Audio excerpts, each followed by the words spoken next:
इन दोनों के चरणों में भी मैं प्रणाम करता हूं। जो भगवान श्री सीताराम जी के अथाह गुण समूह को ऐसे ग्रहण करते हैं जैसे कोई जंगल में विचरण करने वाले जीव, तो वो राम नाम रूपी अरण्य में विहार करने वाले, नित्य प्रति भगवान की कथाओं का रसपान करने वाले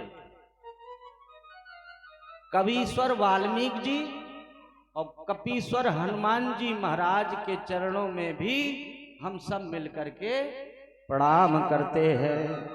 बोलिए हनुमान जी महाराज की जय हो। उद्भव स्थिति संहार कारिणी क्लेश हारिणी सर्वश्रेयस्करां सीतां नतोऽहं राम वल्लभां। सर्वश्रेयस्करीं सीतां नतोऽहं राम वल्लभां। कहते हैं जो सारे संसार को पैदा करती है और जो सारे संसार का भरण पोषण करती हैं और एक दिन सारे संसार का अपने में ही विलय कर लेती है, सबका नाश कर देती है, ऐसी कौन है? ऐसी भगवान की महामाया है।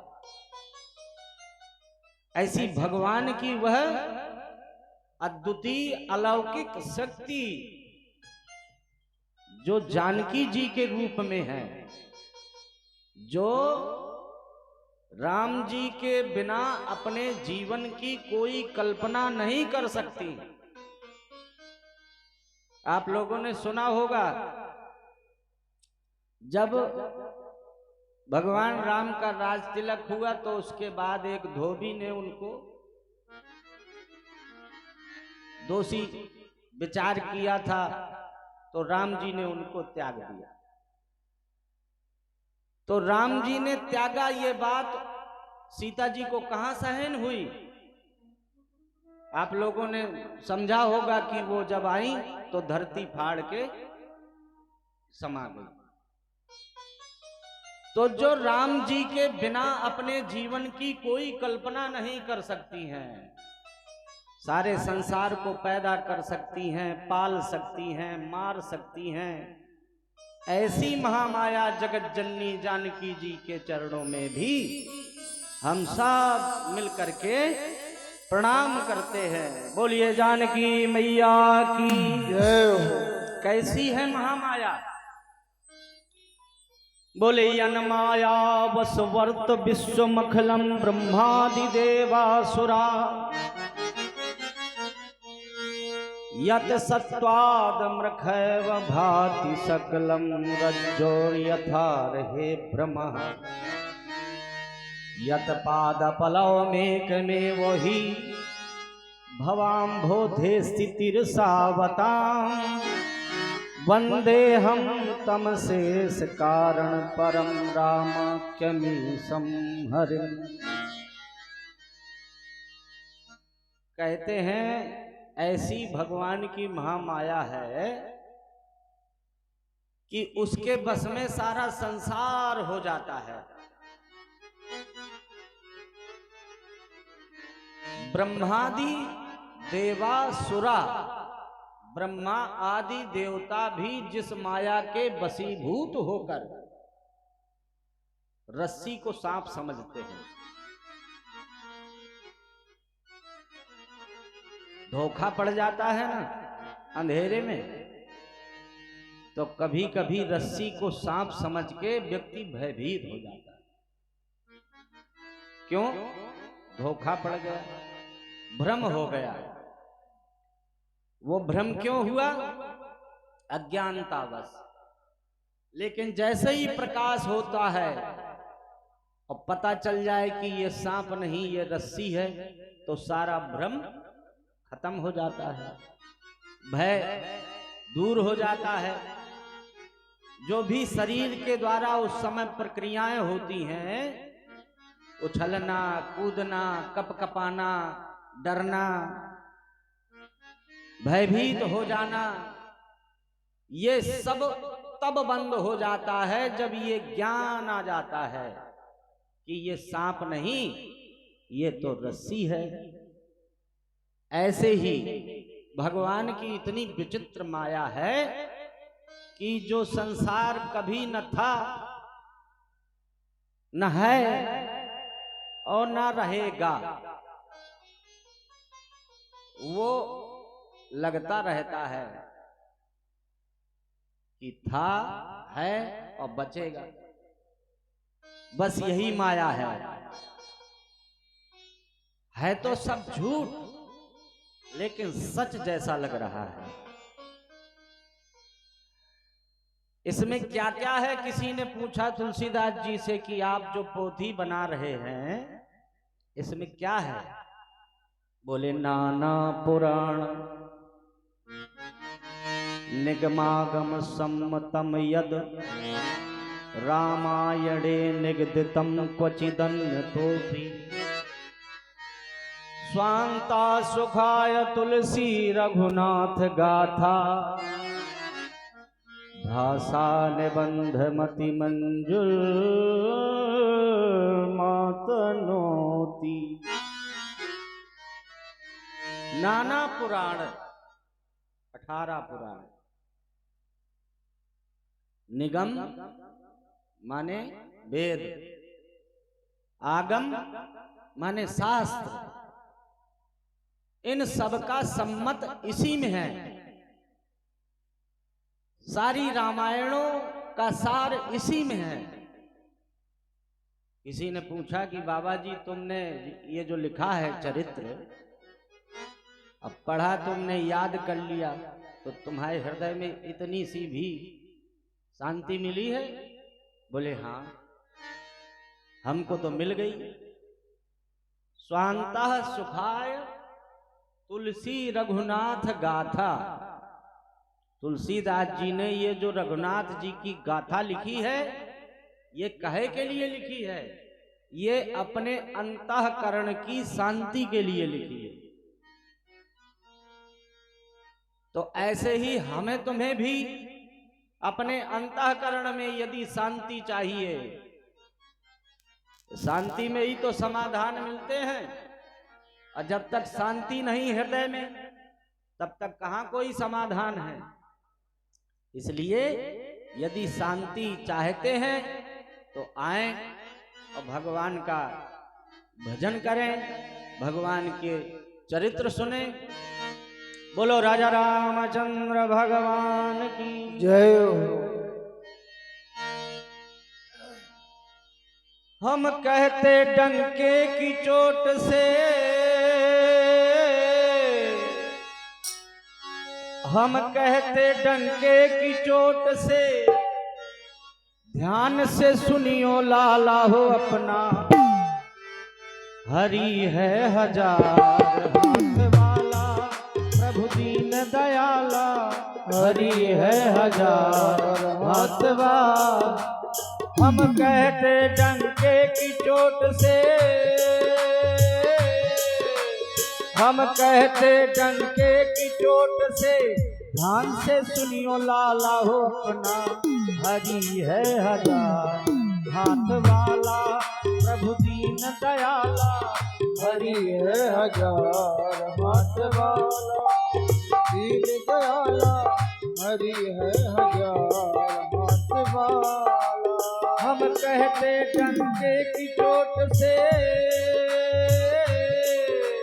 हम कहते डंके की चोट से, ध्यान से सुनियो लाला हो अपना, हरि है हजार हाथ वाला, प्रभु दीन दयाला, हरि है हजार हाथ वाला, दीन दयाला, हरि है हजार हाथ वाला। दीन दयाला है रखवाला, दीन दयाला है रखवाला, दीन दयाला, दीन दयाला है रखवाला, है रखवाला, दीन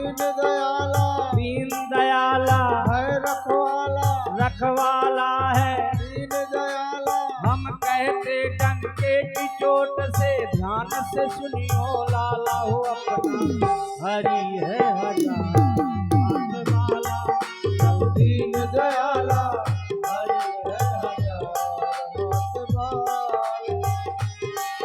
जपो, बढ़िया भाव से जपो सभी लोग।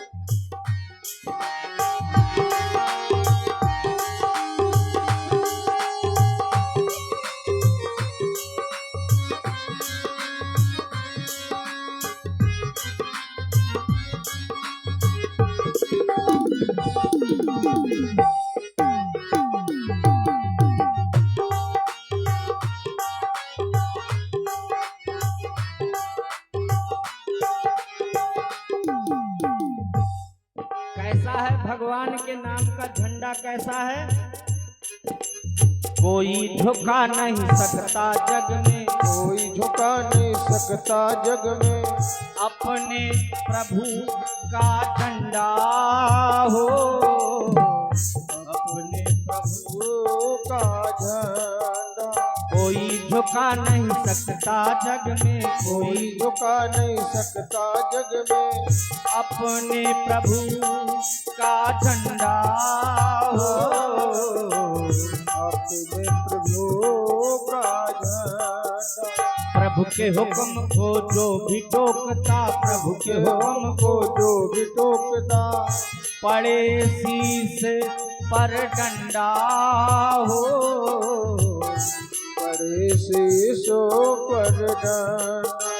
प्रभु के हुक्म को जो भी टोकता, प्रभु के हुक्म को जो भी टोकता, पड़े शीस पर डंडा हो, पड़े शीशों पर डंडा। युगों युगों से इस धरती पर, युगों युगों से इस धरती पर, इन्हीं का है बोलबाला हो अपना हरि है हजार हाथ वाला, प्रभु दीन दयाला हरि है हजार हाथ वाला, दीन दयाला हरि है हजार हाथ वाला। हम कहते डंके की चोट से,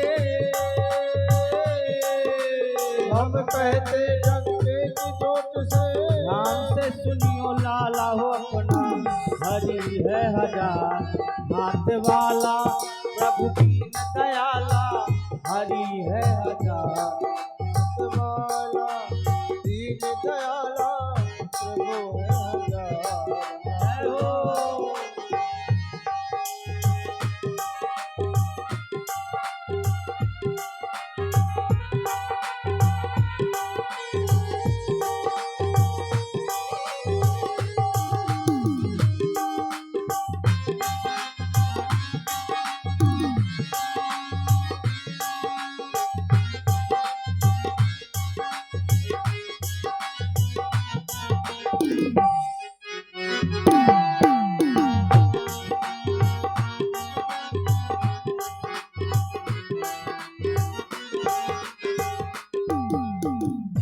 बटोरे कंकड़ पत्थर, कौन बटोरे कंकर पत्थर, हाथ में जब हो हीरा हो, हाथ में जब हो हीरा।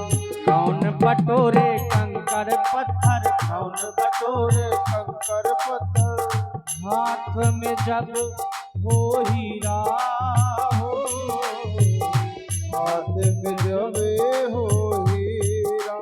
कंचन सदा रहेगा कंचन, कंचन सदा रहेगा कंचन, और कटील कटीला हो, और कटील कटीला। कंचन सदा रहेगा कंचन, कंचन सदा रहेगा कंचन, और कटील कटीला हो, और कटील कटीला। पुण्य के आगे पाप का निकला, पुण्य के आगे पाप का निकला, करता यहाँ दिवाला हो, हरि है हजार हाथ वाला प्रभु दीन दयाला, हरि है हजार हाथ वाला दीन दयाला, हरि है हजार हाथ वाला। हम कहते डंके की चोट से, हम कहते डंके की चोट से, ध्यान से सुनियो लाला हो अपना, हरि है हजार हाथ वाला प्रभु दीन दयाला, हरि है हजार हाथ वाला दीन दयाला, हरि है हजार हाथ वाला। दीन दयाला है रखवाला, दीन दयाला है रखवाला, दीन दयाला है रखवाला दीन दयाला है रखवाला, रखवाला, दीन दयाला है रखवाला, दीन दयाला है रखवाला। हम कहते डंके की चोट से, हम कहते डंके की चोट से, ध्यान से सुनियो लाला हो अपना, हरि है हजार हाथ वाला प्रभु दीन दयाला, हरि है हजार हाथ वाला प्रभु दीन दयाला, हरि है हजार हाथ वाला। बोलिए राजा रामचंद्र भगवान की जय हो।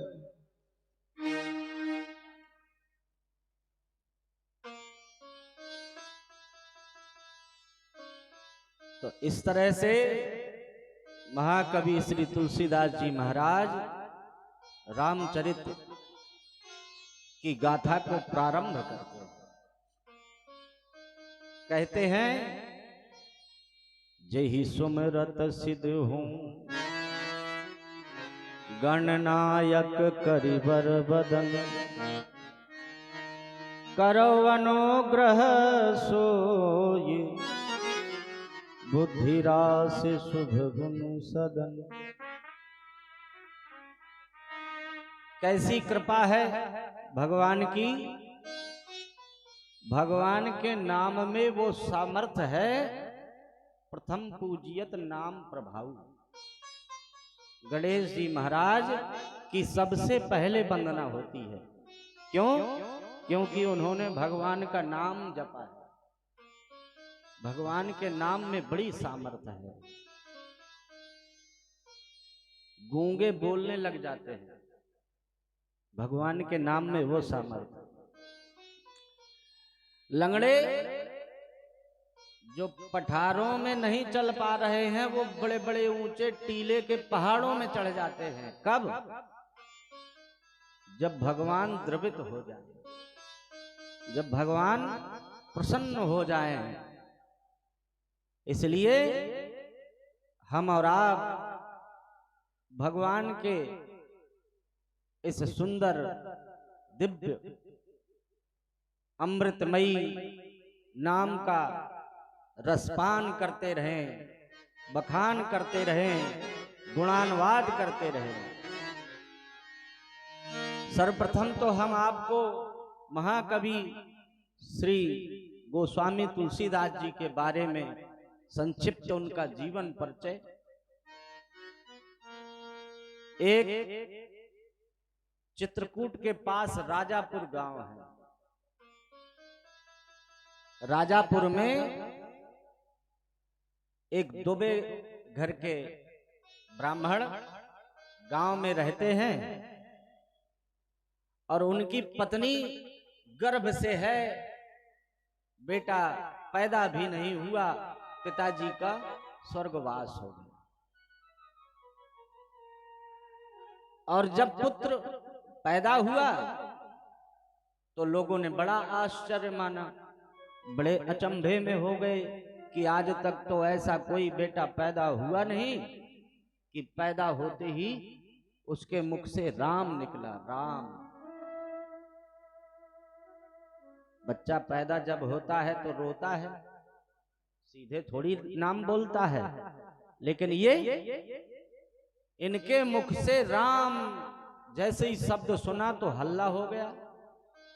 बोले देखो अभी तो पैदा हुआ और राम बोला। बोले क्या कहा? बोले राम बोला।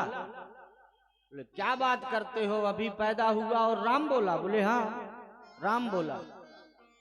अब वो राम बोला का ऐसा प्रचार हो गया कि लोगों ने उसका नाम ही राम बोला रखा। अब बेचारा राम बोला अभी तो पैदा हुआ। अब भगवान अपने भक्तों की कठिन परीक्षाएं लेते हैं। पैदा होने के पहले तो पिताजी गुजर गए थे और पैदा होने के बाद माताजी भी गुजर गई। अब लोगों की क्या बात बतावें, कैसी कैसी चर्चाएं होने लगी। अब बोले इसको कौन रखेगा? पैदा होने के पहले पिताजी को खा गया, पैदा होने के बाद अपनी ही माता को खा गया। अब जो रखेगा तो वो भी न बचेगा। तो उसकी सेवा शुश्रूषा करने को कोई तैयार नहीं। तब एक दासी चुनिया नाम की, उसने कहा कि अब अबोध बालक है, इसका क्या दोष, मैं इसकी सेवा करूंगा। और सच में कुछ दिन ही सेवा कर पाई। वो चुनिया नाम की दासी भी।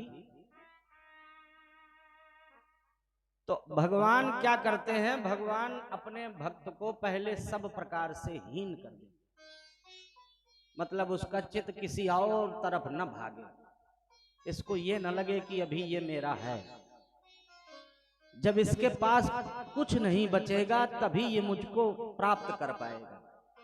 इसलिए भगवान क्या करते हैं, अपने भक्त को अपनाने के पहले उसका सब कुछ छीन लेते हैं।